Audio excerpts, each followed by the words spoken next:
لوگوں میں جو یہ بات مشہور ہے کہ رمضان کا پہلا عشرہ رحمت کا ہوتا ہے، دوسرا عشرہ مغفرت کا ہوتا ہے، اور تیسرا عشرہ جہنم سے آزادی کا ہوتا ہے، یہ بات حدیث سے ثابت نہیں ہے۔ جس حدیث میں یہ بات آئی ہوئی ہے وہ حدیث ضعیف ہے، منکر ہے، اس لیے اس حدیث سے استدلال نہیں کیا جائے گا۔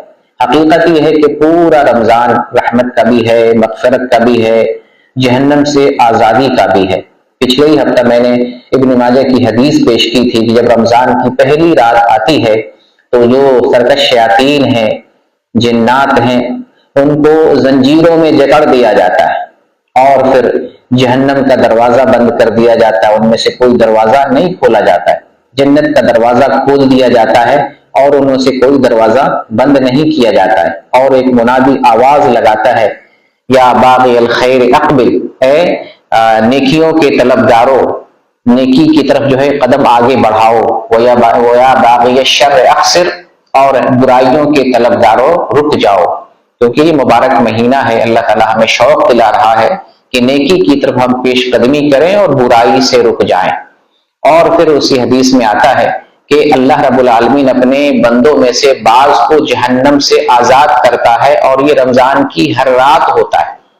اس کا مطلب ہے مغفرت کا، رحمت کا، بخشش کا، یہ سارا کام، سارا معاملہ ابتدائے رمضان سے ہی ہونے لگتا ہے۔ اور پھر جو احادیث کی جو فضیلت، احادیث میں روزہ کی فضیلت بیان کی گئی ہے، قیام اللیل کی فضیلت بیان کی گئی ہے کہ جو روزہ ایمان کے ساتھ اجر و ثواب کی نیت سے رکھتا ہے اس کے پچھلے تمام گناہ معاف کر دیے جاتے ہیں۔ تو روزہ ابتدا دن سے رکھتے ہیں تو گویا کہ ابتدا دن سے ہی ہمارے گناہ معاف ہونے شروع ہو جاتے ہیں۔ ابتدا دن سے قیام کرتے ہیں تو قیام کا بھی اجر و ثواب ہے کہ جو ایمان کے ساتھ اجر و ثواب کی نیت سے قیام کرتا ہے، اللہ تعالیٰ پچھلے تمام گناہوں کو معاف فرما دیتا ہے۔ اسی طریقے سے الادب المفرد کی حدیث میں نے بیان فرمائی کہ جو آدمی رمضان پاتا ہے اور رمضان گزر جاتا ہے، اپنی مغفرت نہیں کروا پاتا ہے، وہ آدمی بدنصیب کہلاتا ہے۔